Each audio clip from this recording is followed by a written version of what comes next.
They're down by 14. And Beretta intercepted by Teague. George Teague to the end zone. Touchdown. Hall is now right in the middle. That's his blitz. Passes away. Penalty flag down. Lamar Thomason's got it. Lamar Thomason's on his way down the sideline. George Teague is after him and runs him down. Takes the ball away from him. Teague's got the ball.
Well, all right. Here we go. One more time. Teague's Take coming to you live. It's about 8:15 p.m. Central Time here in the Big D in Dallas. And boy, let me tell you something. We got a whole lot to talk about. We've been trying to prepare for this because, man, there's so many hot topics going on around the league, both in college and the NFL, probably in high school too, because there's a lot of breaking things happening around there too. So we're going to have a very condensed, high-powered, packed show tonight. We do have a special guest.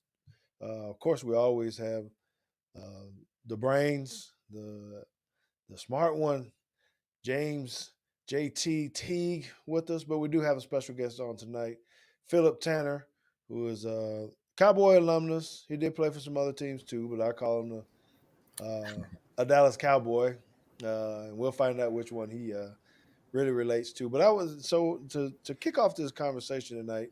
I want to talk about the Cowboy situation and the things that are going on around La'el Collins and his suspension. So as players, um, I was accustomed to the random test that you got to have because that's part of the game. We all know that it has to happen, right? That there's always going to be some random P test during training camp or any other time that they feel like it. If they suspect you, maybe you get a little bit more. You get hit more randomly than others. I feel like that has happened to me in the past.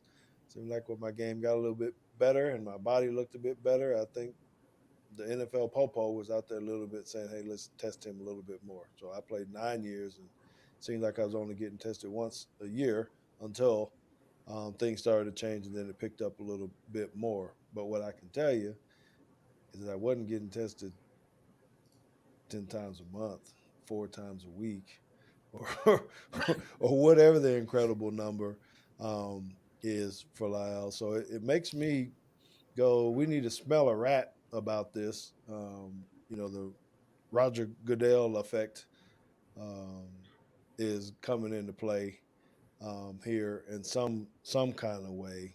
So I know there's appeals going on. Uh, I'm sure Lyle's sitting there scratching his head, trying to say, "Hey, if I hadn't had no negative test and I'm being tested this many, and we'll make sure we try to get you all the information here on what that is." Um, that it seems just kind of fishy um, to me about this. So there's a lot of other things going on with the Cowboys, but this one right here can be another challenge for us as Dallas Cowboy fans to be able to do this. So I'm going to make sure I bring both of these guys in. JT is a little bit under the weather, so if he feels a little bit scratchy, he may be a little bit more quiet than he normally has been. Um, but I'm going to chalk that up to JT is still coaching at John Paul II High School. even though I'm not the head coach there anymore. Um, but he was down there making calls and giving signals and doing all that stuff. So I think he got a whole lot bigger role on the sideline today or on Friday that they did pull out the win. And I think with the excitement and the way he was talking to quarterbacks and receivers and playing like head coach on the sideline, it really threw his voice for a little bit. So uh, we're glad he's here. We're glad you're here, Phillip. So I want to toss it to you really quick and really just talk to me about a little bit more about what you know about the drug testing system. How did it really work for you? I finished in 2002. You started playing in 2014. So I know things might have changed over those course of years. So where am I going wrong with are they testing the guy too much, or am I just missing something? I mean, from my understanding, as far as drug tests is once a year. Of course, drugs and PEDs are different, but as far as drug tests, from the April 20th opening date until the end of training camp, you get tested one time. However, you are in the program, I was understanding they can test you whenever they wanted to, however many times they wanted to. I didn't know it was to that extent, to that intensity of how many times they tested LC, if that's true. But again, it's a weird situation, because at what point at drug test number 95, why weren't LC saying, why am I being tested so many times? You know, uh, Mm-hmm. or was he? And if he did ask, why didn't that come to light? Why only now that the suspension is there, the amount of times that he's being tested has come to light. So that's what I'm trying to figure out too. At what point was LC or LC's people gonna say, why is my guy being tested this many times over and over and over? I don't know if LC's in the program or not, but to be tested that many times is very strange. I don't think Yes. anybody else is tested that much. I felt they would have spoke out and said, "Oh, I'm tested this many times too." So it's a weird situation, especially if he haven't failed any tests in the last 18 months. But again, Well, yeah, I was failing. going to say. So what about that though? If he has, so I don't really know what got him. Maybe he had some type of.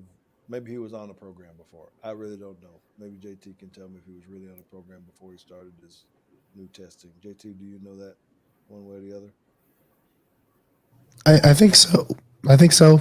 Um, I think he had a suspension last year while he was hurt with substance abuse, and I think it had some. I can't remember. I was under the impression that it had something to do with some of the medicine that he was taking, or whatever. He had failed the test. I think he was healthy. He had failed the test, and he got suspended a game or 2 games or something like that. So now he's been in the program, and at least from what I've read, is that he's been tested 180 times, somewhere between 3 and 5 times a week. And then when he was placed on the COVID-19 list and they told him to stay at home, since he had to stay home for 10 days and they were testing him Yeah. 3 to 5 times a week, he missed all of those tests. And that's why they suspended him Yeah. per reports.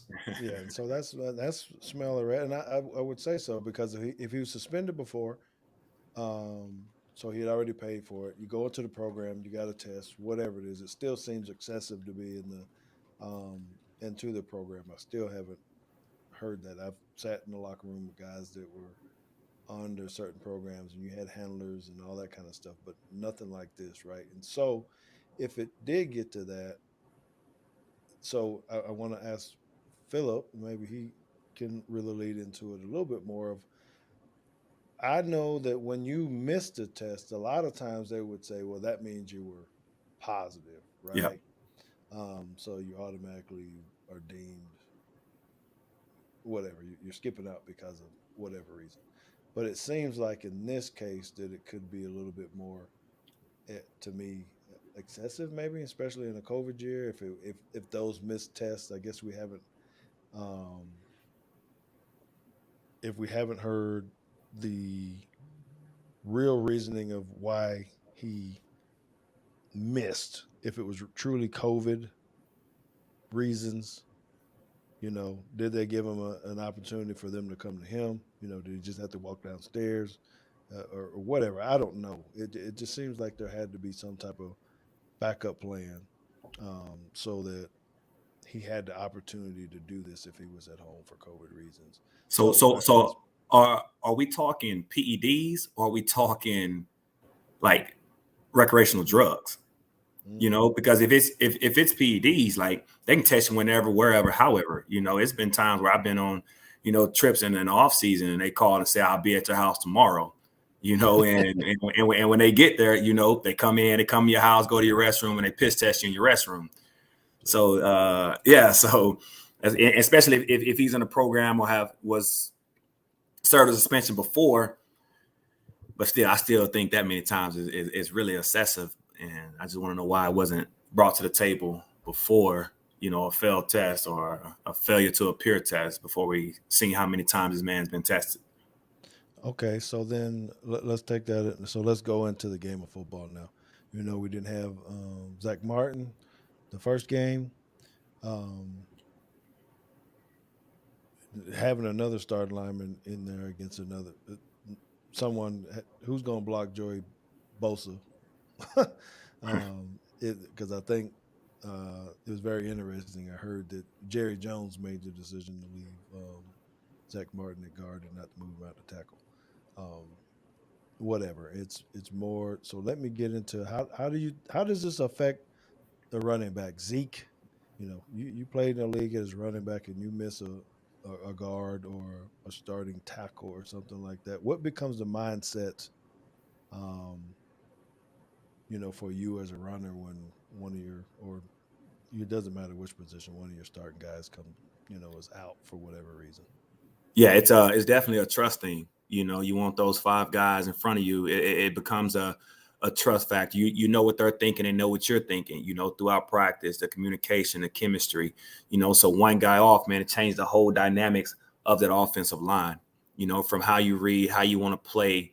It's a huge chemistry thing, especially from a running back standpoint, whether running the ball or pass pro, so now you got a tackle out. So now instead of you being able to get out in the routes, it's going to be like, before you get out, Zeke, you may want to check over here at this right tackle spot to make sure we good, so a lot of chips and things like that on Joey and things like that's going to happen. So it affects you in many ways, more so just in the chemistry, knowing, okay, I haven't went to war with these guys, and you've seen it last year from the different cycles of offensive linemen and, Zeke is this, it's hard. It's hard to understand, okay, I know for sure Zach Martin's going to do this. I know for sure LC is going to do this. And LC know, okay, I know Zeke's going to do this. So the whole chemistry thing is going to be thrown off. It seemed like that Zeke was having to fill in as an extra guard last week because of that. I'm not sure if that's the right way to look at it, but based upon what you're saying, if you're normally trying to chip a end, but you're losing someone on interior. So for all our fantasy people out here, does that mean we need to go ahead and sit Zeke down one more time because he's going to be blocking more? He's going to be running. I don't know. I don't know, man. Yeah. It bothers me. Then you got Gallup down, right? Yeah. And geez, what do you? I think we're going to be okay with that, right? Still, yes. I mean, Cedric Wilson to step in and play fine. He can't do all the things that I think Gallup can do as far as stretching the field, but far as the intermediate pass game, a guy that can run good routes out of the slot, guy that you can move around, has position flex. I think Cedric Wilson will be fine. He has enough time on task with Dak, enough chemistry with Dak. Dak trusts him. It was games last year and the year before last that, really you saw Cedric Wilson, the role that he can play. So I think Kellen Moore and the offensive staff trust him. And I think I'm more comfortable with Ced going in, and filling that role and bringing that production of Gallup than what's going to happen at the right tackle. I've got a question for both of you since we have ventured onto this subject, and I feel like I'm one of the few people that feel this way, but this is a hill I'm willing to die on. So How do we really view Michael Gallup when it comes to his stature as a number 2 receiver on a football team?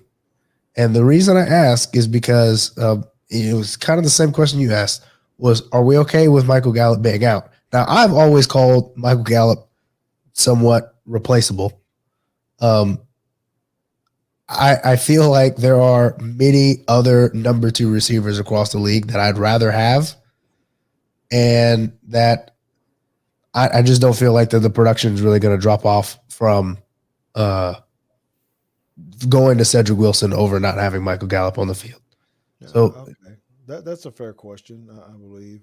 I think I look at it more of how other teams are built too. That it's really not 3 wide receivers, and maybe that's where my mindset comes from. But normally, a couple wide receivers and a good tight end. So you're still looking for the third pass catcher, and I don't. I'm not comfortable with putting the third pass catcher as either the running back, unless you bring in Tony in, or I'm not willing to say that our tight ends are that much of a threat yet. So that's why I come with that of not is it going to break us or not, because I think Zeke running the ball and us being able to throw the ball is what's going to win the game ultimately. But if you got Zeke having to block, I do know from the secondary standpoint, it's a whole lot easier to cover 2 people than it is 3 of them, because you can't double all of them at that point. So I don't know. What do you think, Phil? Like you said, as far as Gallup, man, I think he's a dynamic 2, but he is a 2, and I say that because every 2 only thrives because they have a good 1. So it was times where Amari wasn't out and Gallup just he didn't blow off the handles like he should. But again, he's a 2, and he's a good 2.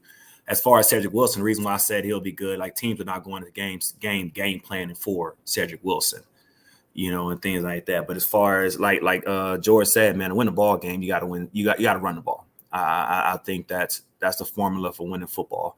Coming from a running back. Being able to run the football. So look, so now we got a running back apologist. We had the linebacker apologist. Now we got to have a receiver come on and tell me that that Gallup is the best it's ever been, and that that the offense runs through the pass game.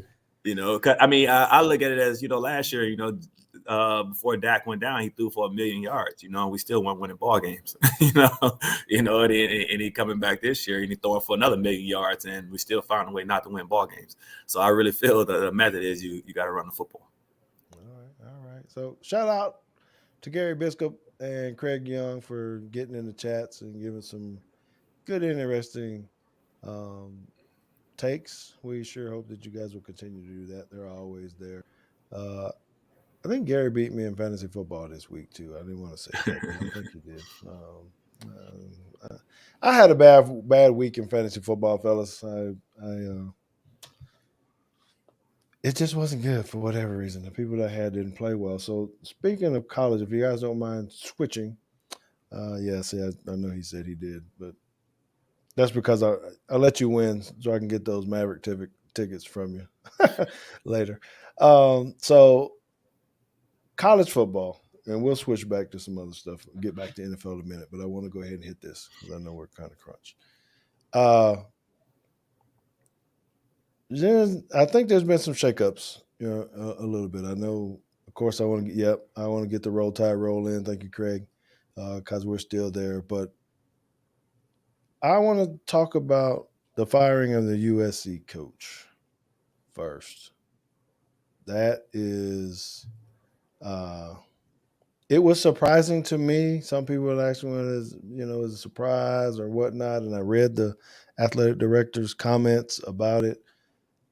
I just think 2 games in, I feel like if your coach is on that much of a hot seat, then he probably shouldn't have been here this year. Not to go that early. You're 2 games in, and we're going to change the direction. That almost seems like, I don't know. It just doesn't seem right to me because it makes me feel like someone had to be in his ear, donor, whatever their group is of people to saying, hey, he's got to go. Because it doesn't make sense to me for you to have this much confidence in the guy that they named. I forget the guy's name that they're naming as their interim head coach to finish out the rest of the year. Because I think this AD is going to end up getting fired if this next guy comes in and they keep losing games. I don't know. What do y'all think? I'll go to you, JT, first. How do you feel about this firing? I think that he got fired not necessarily because they lost, but it's because of how they lost and who they lost to. They were not competitive against Stanford, and Stanford is down bad. This is kind of culminating in the sense of like how Les Miles left LSU before all of the other things came out about him. Clara wants to talk Big Ten. Yeah, we can talk about the Big Ten losing to a Pac-12 team. We'll get there in a second. Talk to him. Is that where Ohio State is? Yeah. Oh, yeah, we're going to talk about that, Clara. Sit tight because we're going to talk about your Ohio State people out there in a little bit. So, I think this was if you go back, he won the conference in 2017 and then immediately followed up with a 5-7 season. And they thought that they were going to get rid of him then. And then he goes 8-5, which is okay. And then COVID happens and they go like 5-1 because everybody in the Pac-12 was terrible. And then they lose some kind of embarrassingly again to Oregon. And I think they finally just got to realize that there's no upward trajectory. They should have kept Coach O when they had him. But I really think it just boils down to they got embarrassed. And why not? LSU getting embarrassed too now, so you can't say you should have kept Coach O now. Well, that's fair. Now, the only reason I said they should have kept Coach O is because Coach O, when he was the interim, did win 7 straight, and like the players really liked him, and all the players wanted him to be there, and then they told Coach O to kick rocks and brought in Clay Helton anyway. Which I think, so I kind of just think they lost the locker room then when you had players holding press conferences saying that they wanted Coach O to stay, and they said, "Nah, never mind."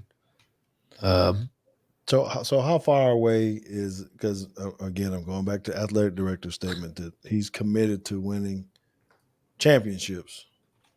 I'm assuming he's talking national championship and not necessarily conference, but maybe he was. I don't know. But how far away are they? When you see a team playing far, yeah, and been far. I really think that he had to have been fired last year. You don't, and I think he was, or he was fired prematurely. You don't have a guy come off a COVID season and then lose one game, week 2, and you fire him. That had to already been, like we gonna get rid of this guy, at any moment. So I feel it was that we're looking for that marquee game to say this is why we're gonna fire this guy. Coming off of COVID and then week 2 of the season, to go ahead and give him his walking papers was something that was already brewing, something they always wanted to do. And I think that's no coach want to be in that situation to feel like, oh, the first game I'm lose, they finna get me out of here. So yes. Yeah. Well, let me ask this about recruiting, because the longer you wait to fire him, let's say you don't fire him until the end of the season, you've done all your recruiting visits, you got commits. I wonder if, in their mind, it's like, hey, if we're going to fire him, we need to do it early so that we can get somebody else in here and actually start recruiting and say, hey, we're looking for a guy, whatever, rather than Clay Helton saying we're going to do X, Y, Z. And then at the end of the season, before December, you fire him and then you bring in nobody in your signing class. I'm going to say I want to go the other way, because I'm thinking of on our team, if there's no head coach in place, but which one is worse? Having a guy there to at least show some stability, or now you don't have anybody and they're going, well, I'm not going to commit or whatever because I need to know who the guy is. I might not be his guy. He's not going to. I'm going to have to go resell myself to this dude. He wants a different player. He wants a whatever. So I think, I don't know that it's a good time for that, but I would think it would be harder when you don't have a coach in place, just because you don't even know if the assistant's going to be there, because as a player you're going to get attached to somebody. Right. Yeah, you want to go to USC, I love them, whatever, but if you don't have no relationships with those coaches, or if a coach is sitting there and he's trying to recruit you, and you in the back of your head going, "Coach, are you even going to be here next year?" Right. It gets kind of dicey, is what I think. I just think they shouldn't have fired him now. I think it was.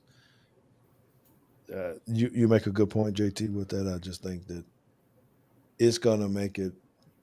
It has the potential to make it hard, as Phillip alluded to. That why am I going to take this job now? It's a very attractive place. It's USC. Hey, Program. you gotta remember, this is the third time they've done this.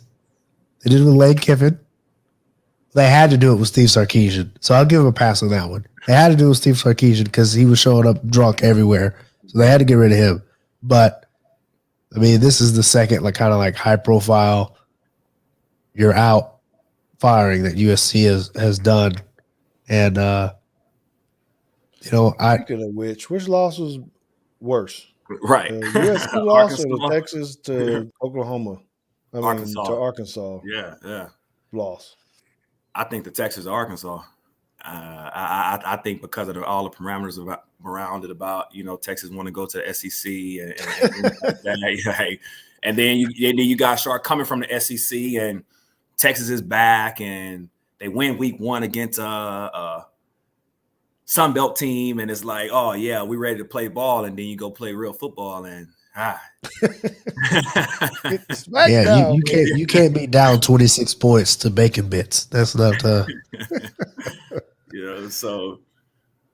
all right. I think the Texas loss may have been worse. Okay. Well, then let's go to another loss. Ohio State lost to Oregon, and so we're going to get into this Big Ten stuff now. So this is a real direct question. Ohio State make it to the playoffs this year? Yes. Now, way too early prediction. Phillip says yes, or do they make it to the playoffs? I think they make it. Why? Because they're the Ohio State University. No, I always feel, man, just with how college ball and playoffs is now, man, it's best to go ahead and get your loss out the way early. As far as losing, it's not about who gets in the playoffs, about who lose last. From what I'm seeing with teams like that, it's about who's losing at the end of the season. It's so much room now to make up for that loss. They didn't lose any slaps. So pretty much their season is predicated on how well Oregon plays. So the whole time they're going about the season winning ball games, as long as Oregon winning ball games, they got that to fight for now. And that's kind of what I'm seeing the trend of college football is, like, whatever team beats you, as long as they beat somebody else, then, you can hang your hat and say, well, that's just a really good football team. So first of all, Clara over here is giving you, she's your cheerleader now, talking about she agree with you. Whatever, Clara. You lost your fantasy football game to Consuelo because you left a personal IR in your lineup, so you're out. You don't get to win any money. Okay, so JT, what do you say about that before we go? Are they in or out? I don't think they make it. The reason I don't think they make it is because I think that somewhere they're going to drop another football game. I have not been impressed with Ohio State in the sense that I typically am, especially since I was the only one on the show last year that was saying that they were one of the 4 best teams anyway. And this year, so far, I've not seen that. I'm not a believer in their offense, really. I was texting Glenn, and I was like, midway through the second quarter, Ohio State was not really all that close to scoring a touchdown, which is unusual. And I think if that's going to be a problem against Oregon, who does have a decent defense, I see one weird loss. Like, I feel like if they're going to lose to Michigan ever soon, is this year. Now, I'm not impressed with Michigan either. It's a bold but statement. like, No. So I'm gonna give you my take. JT, you better have your little boom boom ready or whatever. I'm gonna tell you why Ohio State is Oregon's not running the table, by the way, Clara. Oregon's going to find a way to lose one, too. So, yeah, so she's going to say Oregon and Ohio State's going to be in? Is that what she's saying? And then Alabama and Georgia? Yeah. I mean, based on that, yeah, Oregon and Ohio State both have to be in because Oregon would have to win the rest of their games, even though they just struggle win against Fresno State. And then Ohio State has to win the rest of their games. And then I guess they'd both be in. I think the Big Ten champions are going to be in the playoffs. That's what I'm saying. I'm thinking Ohio State is going to win. They're going to win their division. They win their division, they make it to the playoffs. Okay. That's how I look at it. All right. Y'all just already discounting all our drug test, Clara. You're right. I think you're making all the OU fans a little upset, probably. Maybe even Clemson. I don't know. I mean, Ohio State needs some help. I mean, they're it's not like they're on the bubble. You know, if this was if this was March Madness Selection Sunday, they're on the first team out. You know what I mean? Mm-hmm. Okay, so let me give my prediction on Ohio State. I said they're out. And the reason they're out is because they're not playing Master Teague at running back, man. They got to make the substitution, right? Put my man in the game so he can score some touchdowns. We need the Peeps to score a little bit. All right, I had to bring a little bit of humor to that a little bit. I did draft him in my college fantasy football league and quickly dropped him after he didn't get but like 6 carries in 2 games or something. So I don't know what happened there. Anyways, okay, so another one, a little bit of SEC. So we're jumping around a little bit. Texas A&M struggles. Colorado. Colorado that good? Nope. Or we, Texas A&M lost their quarterback very early in the first quarter. All right. That's so they play the backup and hey. So are they going to make it now? When your quarterback goes down, right, in the major programs, except Alabama, because we have 2 or 3 that we can play. But someone like this, is their backup going to be good enough to take that grind on? Let's see. Who's Texas A&M got this week? They got New Mexico this week, so they should be okay, but we'll see. Because again, this is a guy that has not played before until yesterday or until Saturday. But then they have to go to Arkansas, who just put them hands on Texas. Well, so is the hype train off on the Texas A&M deal? Is that what we're saying? That the hype train is over? They're ranked number 7 in the country still. I didn't really think they were going to be that high, but I guess you got to give the quarterback a chance to see how this game, goes. I really think the fact finding mission of big against Arkansas. I think the quarterback be able to get in, get his feet wet again against New Mexico.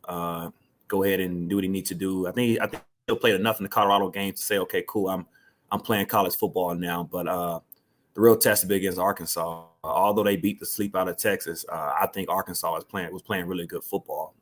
As far as the speed they have on the field on offense, the quarterback is Cam Newton-ish, as big as he is. The quarterback, and then they got the speed, and then the defense is flying around playing. So again, is it for a young quarterback coming in? I believe Arkansas defense is going to be too much for him, but it'd definitely be a fact-finding mission to actually see, is Texas A&M as good as those late 5 games they were last year? Because that's the high they're riding off of now. They're riding off of 5 games. They really just bowled up at the end of the season and just played really well. So and that's spilling over into now. But then you had a close game against Colorado, and it's like, is this team Notre Dame? Are they gonna pump fake us? You know, so those are things you gotta look at. Midway through October, they might be 3-3. Oh, A&M. Oh, yeah.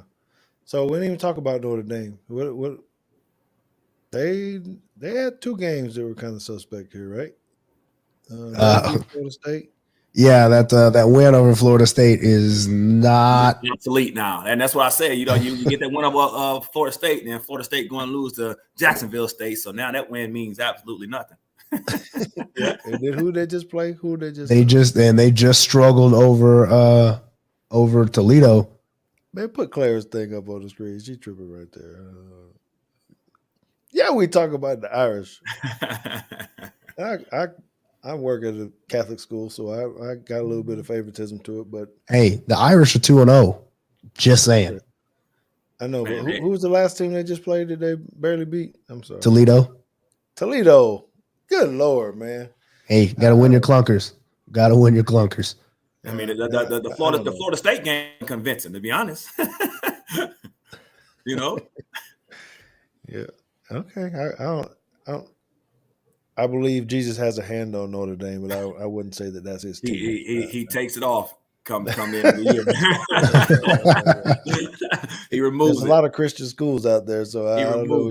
He's got a lot of teams, I guess. Right.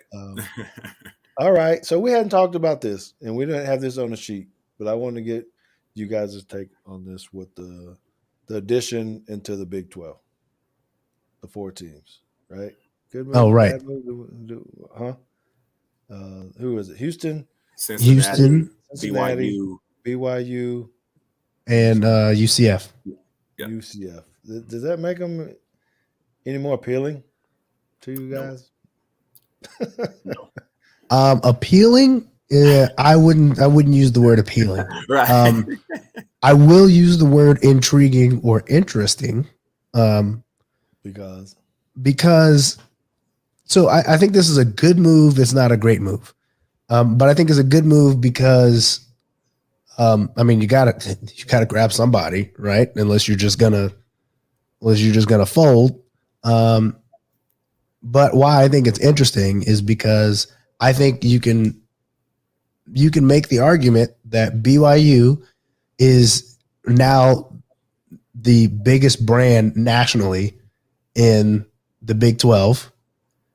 And I think you can argue that whenever Cincinnati gets in there, Cincinnati might be the best team in the Big 12. The top dog, right? Yeah, Cincinnati might come in and actually just win the conference straight up when they get there. Baylor fans ain't gonna like you at all. Who? Baylor fans. Oh, well, I ain't worried about Baylor. Baylor ain't worried about winning no championships either. So, okay. I'm trying to figure out where U of H fits in this puzzle. Recruiting, Texas. Yeah. Well, so why not bring SMU? You know, why not invite a SMU to the Big 12 over U of H? Why they wasn't in the discussion?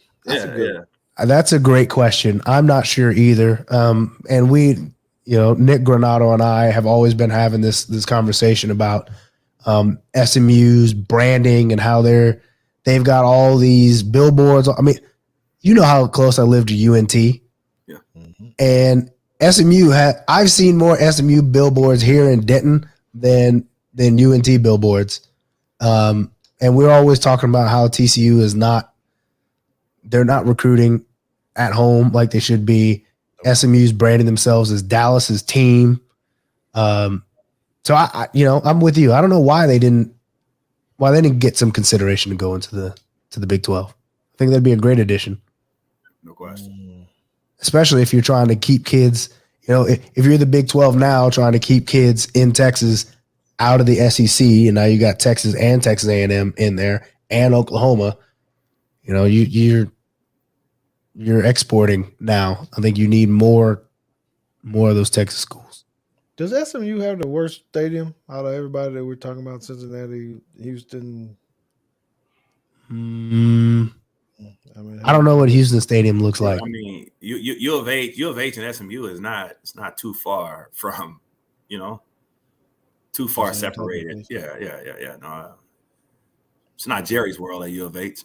I don't really remember when I went down there. I mean, because when Jada was looking to go to school down there, um, I don't even remember what the stadium looked like. And I don't remember watching them on TV either. So anyway, so someone brought up this about Georgia because we got to swing this back towards Alabama a little bit. Craig, what do we think Georgia's going to do? I think they keep rolling, and then we're going to have an SEC matchup between Georgia and Alabama. I'm conflicted. I'm surprised that Stetson Bennett was again the quarterback last week. I mean, I know it was a cupcake throwaway game, or who they play, UAB, or they beat him down or whatever. But did something happen to JT Daniels? Like, why are they going back to their other quarterback? Because I think if they got Stetson Bennett playing, they're not beating Alabama again. Yeah, they're not going to beat Alabama anyway, but whatever. Yeah, I think whoever in the SEC is, they're playing for second place, man. Alabama is just unfair, man. I was never really a big Alabama fan. However, they have definitely shown me that everybody else is playing for number two. The way they go about business is unbelievable. Year in, year out. Alabama. So let's talk about that because I'm a homer for Alabama. What's up, Jamie Opel? Glad that you're here. We do appreciate you. Thank you for joining in on the show. Please make sure you comment and give us some stuff. Yeah, Clara, we're talking about the Bulldogs defense, but let's talk about Alabama for a second, right? Are there any holes that we really should be worried about? Okay, you go into Miami, and Miami's kind of hyped. The game is hyped up, and they're ranked decent, I guess, 14th, I think, at the time, maybe 12th, 14th in the nation. And we just kind of rolled through them guys. And then you watch them play the next week against Appalachian State. And to me, Miami looked soft as all. They don't have an offense. It's official. They don't have an offense. So when I'm looking at Alabama, I'm going, okay, that was a win for us. But then I watched us against Mercer. No, the way we played bothered me a little bit. Having big plays, giving up, or just the way they scored. It didn't matter who it was. It just looked kind of sloppy. That and you listen to Saban, and maybe we get it fixed. By then, maybe we played down because of who it was. I don't know, but I'm just wondering: do you guys see any things we should be concerned about, particularly on the defensive side of the ball? So I'm going to ask you that. Do you see any weaknesses on the defensive side of the ball? JT, you're going to go first. And here's the second part to the question.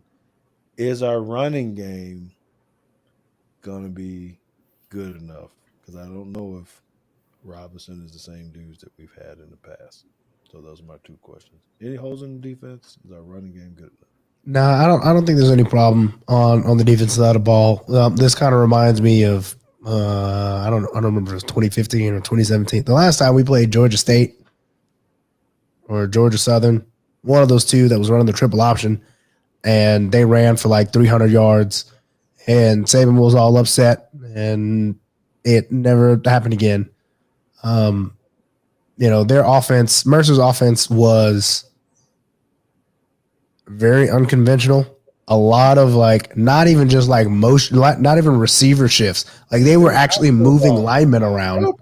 School ball out there, man. I'm watching this old real gimmicky. Real gimmicky. Yeah. Very, very, very gimmicky. So, I'm sure they probably prepared not to Saban's liking. But this has happened before, and I'm not particularly worried about it. I'm actually, I don't know that the offense is anything to be worried about, but it's not what you would have thought it would have been. I don't see that the offense is as explosive. I think they are. Young looks good. But it's not like having Waddle and Devontae and Yeah, we talking 2 top 10 picks. Yeah. So, We're spoiled, man. We're spoiled over here in Alabama, like you man. said, you know, I mean, if it's any other head guy at Alabama, you say, maybe we should be worried. But under Saban, if Saban say he's gonna get it fixed, then you better stamp the approval on that it's gonna get fixed. As far as the defense, I don't see any holes. As far as the offense, as far as the running game, I think Saban even spoke on it. I think Bama is used to that Trent Richardson, that Mark Ingram, but I think Saban is Nigel Harris. Saban is going away from that, and being able to just spin the football around the field, and throw the football and have that high power, high scoring offense. So I wouldn't be too concerned with the run game, with the ideal of he's going to score and he's going to score fast. Like I wouldn't have guessed that Mac Jones would have been who he was last year at all, throwing the football around. So I think it's a change in Alabama football, with them not just playing smash mouth on offense and being able to spin it around the yard and then still play good football on defense. Yeah. I think that we're going to have the pendulum is swinging back a little bit, where before I was not worried if we got into a shootout. If we got into a shootout, I'm just like, look, nobody's stopping us from scoring. If we got to win by putting up 65 points, so be it. This year, I would be worried about a shootout. This is the year where if you run up against Clemson with Deshaun Watson again, and you got to win a game, and it's 45-44, and you got to go down there and score one more time, I'd be a little bit nervous. Not that I can't do it, but I'd be more nervous in previous years. So again, that's kind of why I'm not really worried about Georgia, because I don't think Georgia can score either. So I think if the game is close and is low scoring, we're okay. But if let's just say we get Ole Miss again like they did last year, and Ole Miss puts up 50, I think we lose. Okay. I don't know that we're going to give up that many points. I don't know. The defense looks pretty strong to me. It does look a little bit better. I know we're only 2 games in it. I think this Florida game will kind of help me out. It'll tell us a lot. I think it's going to help me out a little bit on how we play against these Gators this weekend. So we'll definitely be tuning in and watching that one to see how they do. Okay, guys, I want to jump back to the NFL again. And I do appreciate all you guys that are giving the chat over here. I don't know what Bryce Young's dad's name is, so yeah, I will have to go look it up. I was trying to figure out if that was a joke or what that meant by Craig, but we'll find out. So what I want to bring to you now is, man, are we supposed to be worried about Aaron Rodgers right now? Is he just he make the biggest mistake ever with his offseason stuff? And No. his name is Craig, by the way. That's why he Oh, okay, Craig. I got you. Well, y'all are built a little bit different, Craig. Craig and Bryce, that is. So anyway, so what about Aaron Rodgers? He had an awful game. I did watch it. I was trying to figure out what games I was trying to watch. So I wanted to watch Aaron Rodgers because, oh, look at that. There's an invite. Are you going to give up your seat, Clara? Is that what you're saying? What are you doing? We got to drop the losers out and bring Phillip in? Well, let me ask him that. I'll come back to the Aaron Rodgers deal. Do you play fantasy football? Yeah, this year was my first year playing, and week 1 lit it up. Oh, we love to have you. We love to have you in there. There's only I already think I'm a buy-in. I already think I'm a guru, man. So whatever league needs me, I'm there. Yeah, he said can't feel sorry for the discount double check. So I watched the game. What I was saying, I was trying to figure out which game I wanted to watch. Obviously, I had the vested interest in the Minnesota Vikings and what they were doing. So I was spending some time trying to watch that because while I was up there for those 3 weeks, I broke down Cincinnati, and I kind of wanted to see if I was good enough coach to kind of figure out what they were going to run. And I will say the research that I did was pretty much on point, I think. But needless to say, I just wanted to see how they did. And the other game I wanted to watch was the Green Bay Packers because I wanted to see how Aaron Rodgers was going to play. If he was going to come in and light it up, yeah, I do have him in one of my fantasy as well. But I wanted to see how he was going to play, and I thought he had a terrible game. So I'm going, well, how did this happen? Was it rust? Does this go into the concept of what it looks like across the league? Right, I'm going to say in a lot of places of not. Does now the system? So what do we put this kind of stuff when guys like this don't play well? Is it not playing in the preseason games? Right? Is it distractions in the offseason that kind of led to this? Or there's something else that I'm missing? Phillip, you go. I think it can be a little bit of all above. However, a guy like A-Rod, man, I wouldn't consider any of it distractions, man. He's got enough skin in the game to be able to block out distractions and go play football. You know, I chalk it up as the Saints play really good football. They play really good defense, and then A-Rod didn't play to his ceiling. However, one person I'm not worried about is A-Rod. Last time everybody got off that A-Rod bandwagon, he told us to relax. Did you see how he played, though, man? Did you see yeah, that first interception he threw? I seen how he played, and I also seen his presser. You know, I also seen his press conference and things like that. And he was an A-Rod of, hey, is first one. You know, we'll be fine.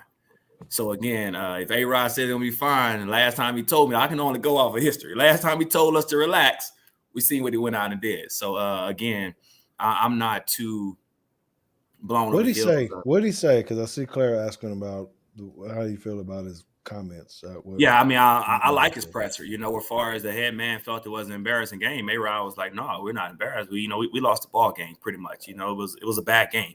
You know, but he didn't go to the extent of saying that he's embarrassed or it was an embarrassing game like that. So again, it was water off a duck's back. And as your leader, you know, you want that. There's no reason to flip out. Like he said, we got 16 more weeks. You know, we got 16 more of these things, you know, to fix what we need to fix. So if going into a Green Bay game, you said the only issue was A-Rod played bad, then I'm okay with that. I'm okay with that. You know, I think that's an easy fix, you know, with 12 going out there and going at it. All right. Claire says he ain't taking no responsibility though. And Jamie saying that, hey, you know, he sounds a little bit too cocky. Why wouldn't he? Why wouldn't he sound cocky? You know, that's my thing. Why wouldn't A-Rod? They're saying he's washed up. He was just a league MVP. So we can't say that he's washed up if he was just a league MVP, you know, spinning it around the grass. So as far as washed up after 1 week, like, you know, that's a bold statement to say. The man has a very solid resume here recently. To say that he's washed up, I can't agree with that. All right. So let me ask you this, and I don't get into all these conspiracies and all this kind of other stuff, but I do want to ask this. I was about to look to see who they actually played next, so maybe someone can, JT, if you can see who Green Bay actually plays next. But what I'm going to talk about is it said that the Saints went overboard with trying to scheme this game up, meaning the location. They were out here in Dallas practicing. You know, they wanted to play the game in Florida. And so then it became out that there was so much research done that Florida is like the worst place for Aaron Rodgers to play. You know, whatever his win-loss percentage is down there had a lot to do with Florida. So they wanted to play the game down there in Miami to try to give them a better chance to the Saints, to get a better chance to handle the Packers. Y'all think he's in real validity to that they did that much analytical work? And I think so. I think so. 100%. I think so. I mean, in this league, whatever advantage you can get, you definitely take full advantage of it. Like, hold on. Yeah. I'm sorry because I'm laughing at Jay. Played too good at Dallas, so they couldn't play the game here. That's a good one. That's a good one. That's a good one. But yeah, so you say that maybe they did their research and hold on. I wanna address this comment because this is absolutely not true. Because if he was worried about money, he would have signed that 5-year extension that would have made him the highest paid player ever, and he didn't. Yeah, that would be true. That would be true. No, A-Rod is definitely not worried about money, man. He and the thing about it, those guys in the locker room respect him. you know, especially the ones that matter. They all respect A-Rod. So I understand, like, from being in the locker room, a lot of guys say, oh, A-Rod's been this, he's been that. But he got the respect of his teammates. As far as the coaches and things like that, man, none of that matters. Like, he has the respect of his locker room. So that's why I say I'm not really concerned that A-Rod had a bad game. You know, his top receivers, they were all willing to say, shoot, if A-Rod ain't coming, we ain't coming. You know, so he have the respect of that locker room, which is all you need at that position. I really think it just came down to the Packers are exactly who Aaron Rodgers said the Packers were. That's why he didn't want to come back. They are, as the late great Dennis Green said, they are who they thought they were. And Aaron Rodgers was telling everybody this back in November when he carried them all the way to the NFC Championship game, got smacked around by Tampa, and he was like, "Yeah, this team ain't good enough. My back hurts." So I got another question I'm going to ask, but I want to get your take, JT, about the playing in Florida. What do you think? Is it overblown? Did someone do? I don't think it's that serious. I mean, I remember the press conference they had with Sean Payton. When the reporters were asking Sean Payton about what they were going to do about the storm. And Sean Payton was like, "What are you talking about?" And this was days before it actually made landfall. And the reporter, Sean Payton said, "I don't know what you're talking about. Does the storm have a name yet?" And the reporter said, "No, but it looks like it's coming for New Orleans." And they did a whole piece about how after that press conference, he went and he talked to the owner, and they found out it does have a name, and that they needed to come up with a plan and get out ASAP.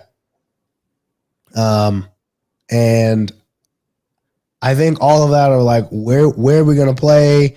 Where are we going to practice? All that stuff was just more of, at that moment in time, the Saints organization was unprepared for the storm from the beginning, because the reporters were the one that even told them that it was going to happen. And they didn't have no place to go, and they didn't want to give Green Bay a home game. So they needed to find somewhere else to play, and Dallas wasn't an option. Yeah. Anywhere indoor wasn't an option. And the Dolphin Stadium is always empty. Anyway, there's probably a game going on there. Okay, but here's a question for you, Phillip. Yep. Is that what was wrong with Tony Romo? Did he have the locker room? No, he did not. He did not. You know, that was one of the things that I don't think he had the locker room from top to bottom. You know, he may have had the top end guys, but if that, you know, so he didn't have, and not to go into detail, but to say that he doesn't have the effect that Ford has here in Dallas now, or that A-Rod has in that locker room now. So to answer that question, no. Okay. All right. That's good. That's good. So here's my the follow-up question I had, I guess, is, do you think Rodgers has lost the fans? I know you say maybe he got that locker room, but what about those Green Bay fans? It's a little bit different now, you know, up in those bleachers. Do you think all of this has any wear and tear on? You know, it's just different in Green Bay. I don't think so. You heard what Rocket Man said. Like, who's coming to Green Bay outside of coming to watch the Packers? So I don't think that the fans have lost trust in A-Rod either. You know, I think they're behind A-Rod. He just took them to the championship last year. You know, it's not like we're talking 4 years removed from being a game before the Super Bowl, like, and on his back. So I don't see why a fan would say, "Oh, we're against A-Rod now." Like, no, you ride with A-Rod. You beat the door down more of the front office to get weapons around A-Rod, to get guys around A-Rod. Why can we not talk about that? Why can we not talk about the pieces that's being put around A-Rod? You know, like, who are we drafting? Who are we? What are we doing to say, okay, cool, let's make sure A-Rod is in a good situation where he got weapons around him? Or are we saying, let's just have A-Rod just go win with whoever, you know, and just all A-Rod's the guy. He's going to do whatever he needs to do with the guys around him. Or can we say, can we build around A-Rod? You know, same thing like in Dallas. You build around Dak. You know, you put weapons around Dak. You know, so why not put weapons around a guy like A-Rod. And when was the last time like we just put just weapons? You say, okay, cool. This draft here was to help A-Rod out, to build around A-Rod. And I think that's one of A-Rod's biggest gripe. I think he probably walked in the draft room and seen that draft board and been like, "Oh, I ain't coming back. I ain't coming back." Like, no, you know.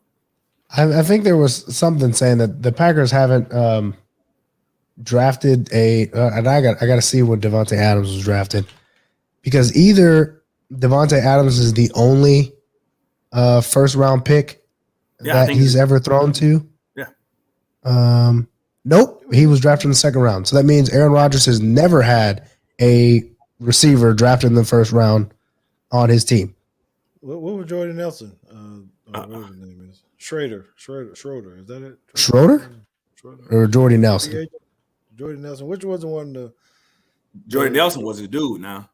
Jordy Nelson was also picked in the second round. Yeah. Okay. All right. There's another one for it. He said, are you picking Aaron or Brady? Rodgers, or which quarterback you taking? Man, that's tough there. That's tough.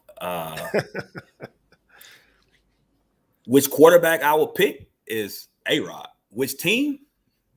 Tampa. And yeah. Which quarterback I'm going with A-Rod. As far as team, I definitely go with Tampa. All right, so we're almost hitting our hour here, so I want to get down to some picks for this, and really I just wanted to get you guys' thoughts on your prediction on the Cowboy game this week. We come away being 1-1, or we're going to be at 0-2 with all the things that we're dealing with. JT, you go first. Oh, I didn't want to go first. I'm trying to decide whether I'm going to stick to my guns or not. Because they did impress me. They impressed me on Thursday. San Diego or no, the Cowboys. I mean, okay. The Cowboys defense impressed me. Claire's getting mad at you. She said you should be decisive. Man, I don't care what Clara thinks. Clara's still over here talking about Ohio State. Because before the season, I said they were going 0-2 just because they had to play 2 away games on opposite coasts. That was my only reason. But the defense impressed me, so I say they win the game because I think the defense can actually force turnovers now. Before that was a real big concern. I still don't think our DBs are very good, but they're better than they were last year. Oh, yeah, I didn't even talk about that. What are we going to do about Brown out there? But anyway, go ahead. Yeah, because Anthony Brown is not – he ain't it. He's not it. What are we going to do about that? All right, just who you got, PT? Don't stone me. I think we go 0-2. It won't be a reason to push the panic button, not at all. It won't be a reason to push the panic button or worry. I think we go 0-2. For one, we don't know the health of Randy Gregory. You know, his health is up in the air. Yep. You know, you got Zach Martin that's coming back, you know, so it's still, okay, cool. Will Zach be Zach? And then now you got a right tackle. We don't know who it's going to be. It may be 3-4 different guys. You know, we've seen this episode before at the right tackle position. Again, we're outside, you know, and things like that. And again, Keenan Allen is a hell of a football player now. So, again, Bosa is the Chargers is a good team. Does he follow? Does Diggs follow Keenan Allen? I mean, what is that going to solve? Yeah, ain't Mike Williams still playing? What is that going to solve? Keenan is a dude now. Yeah, that's why Mike Williams is good, but Keenan is a dude. Yeah, Keenan's a dude. So I don't know what that solves, man. Again, I think we go 0-2, but again, it's not a reason to push the panic button. I don't think it gets in the way of anything that we want to accomplish on down the road. But I say 0-2. And you know that's where I was before the season.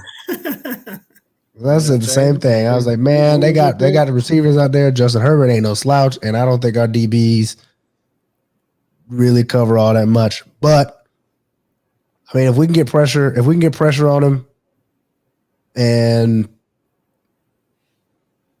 get to the quarterback. So we I did guess. pretty good. Our defense did play pretty well. We gave up some stuff or whatever. I got it, and I'm worried about the passing game as always. I'm only concerned with 4 turnovers. We only turn it over once. Throw for 1,000,000 yards, and we lose the ball game. Like, Yeah, well, I mean, the Red- Cowboys not scoring Red- touchdowns in the red zone is offense non-negotiable. We can't trade 3 for 7. We trade 3 for 7. We I want. think we had some critical moments in that game where we could have gave ourselves some more cushion. The early drop pass by Diggs. Yeah. Right? It was early. We still had a drive, and that killed it. And then CD's 3 drop passes. Yeah, yes. And I think there was one that threw in the dirt or something. The worst play, the biggest play for me that I saw was the bad ball to Zeke. The one that he did catch. However, Ford put it in front of him. Zeke walks in the end zone. The one where, Zeke goes out of bounds, we have to settle for 3. I think that was the biggest play for me. Like, those are the plays you got to make if you want to go play, January, February football. Do you remember the 4th and 2 on the 2? Yep. Oh, she said to push off. I feel like that's a situation where you just go for it. I feel like if you're that close, you're on the 2. Or is this your coaching stuff? What are you saying? The 4th and 2. Yeah, so it was 4th and goal from the 2-yard line. I forget what the score was. But we weren't out of it. But it was one of those things where it was like, okay, you've gotten down this close. I really don't feel like a field goal does you much good. I just wanted to see some aggression from McCarthy. Just be like, look, if we don't get in, we're giving Tom Brady the ball at the 1 or the 2, whatever. Dude, we missed the close field goals. That's all the more reason I'm saying, hey, maybe this is just one time you just go ahead and go for the 7. And if you don't get it, you don't get it. But they got to go 98 yards. I mean, they went 96, didn't he? At one point, they did. They did, but you missed 2 field goals anyway. You missed an extra point. Like, I don't know. I was ready to buy a plane ticket to Tampa and go pack up Greg Zuerlein's locker myself. Mm-hmm. Well, all right, fellas. So I'll wrap it up with what I'm thinking here. And Jamie said a little bit earlier, Bosa is a concern. He is a concern for me. If Terrence Steele is out there at the right corner, I know he has a lot to prove to make sure that he can do that. Those tackles, at the tackle, we gotta make sure that we can get our hands on Bosa somehow. If he's having a chip with the running back or whatever, we just got to make sure we can handle that part up so Dak isn't running for his life, and able to establish some type of run game somehow. So I do have some concerns about it. What are we going to do with the tackle? Is Gregory, is he able to play, or not with the COVID stuff? And the corner position, can we cover? What is DQ putting in place to try to help our secondary this week? But all in all, in saying that, I do think it's going to be another good game. I think those guys are playing with a purpose, being over there doing the training camp, or the quarterback, what do you call it? Anyway, while I was over there those 2 weeks, I did see a different type of attitude and want to and willingness to be able to prove something to themselves, the coaches, and to the community about who they are. So I think they're going to go out there and battle with the limps and the lumps that they have to take, because they showed that against Tampa Bay. And I think that was enough to give them the will and the want to do what it takes to win this game. So I'm taking the Cowboys to win a close one on the road and trying to make something happen. So with that, I know we got a lot of comments over here. There's a lot of quick questions and all kind of stuff coming in. But unfortunately, we are out of time. We got to respect PT's time, and we do try to keep this limited and short. So, Phillip, would you like to be able to have you come back? I see you Most definitely. get some interacting with with the fans, and look like you got your another follower, or at least hey man, I'm telling you, she's gonna be bugging you about some football, and she's probably gonna hound you about jumping into our fantasy football league. So she is in a fantasy I'm all football for league it. with I'm me all and for it. JT, my wife, and there's some others. All the people that help us put this podcast together in the early stages, Phillip, is what it is. So we got Most we call definitely. it the Most definitely. I street appreciate it. street team, and that we play fantasy football. In there. So we'll be sure to discuss you with that later on. But thank you for coming on tonight, JT. Appreciate you toughing it out with the voice. Go ahead and get back on your hot seat or your coffee or whatever it is. And yeah, Phillip, why don't you tell everybody where you're at, how to find you? On Twitter or Instagram. I'm on Twitter at ptanner34. That's my only social media site, but I think I do enough on there for everything else. And then I'm at Burleson High School, man, defensive coordinator at Burleson High School with under head coach John Kittner. So we out there doing what we can, investing into these young men and just growing seeds, growing seeds, planting seeds, and just doing what we can to build a community through football. So I'm excited about that. So if anybody want to keep up with us, is Burleson High School football, or you can find me at Twitter at ptanner34. Who y'all got this week out there? We got Alito now. We got some dudes now. We got Alito. Anybody in Texas high school football know about Alito, but we're gonna go fight now. That's one thing we're gonna do. We're gonna go fight. Fact finding mission. You might end up seeing Clara out there at that game, because I think she's out there on that side of town somewhere. Yeah, she come on now. Tell I got her shirt and a hat now. She's a big time football fan, and she will go to some high school football games, pro games, whatever. But that's only if she stays in town, because she's talking about Johnson County. Go Elks. She was an Elk too. So all right. If she's in town, she knows out on the beach somewhere, living a retired life, I guess. Hey, big time. Anyway, man, we do appreciate it. Our time is up, so make sure that you come back. Give us those likes, man. If you listen to it, if you downloaded this and you listen to it, give us the likes. You can find JT at BamaJT13 or BamaJ13. You can find me at Teague Football. Of course, you can always follow at Teague's Take on Instagram, Facebook, and YouTube or Twitter. Until then, I'm going to say good night, and I look forward to seeing you guys next Tuesday. Same time, same place, 8 p.m. Central Standard Time. Deuces.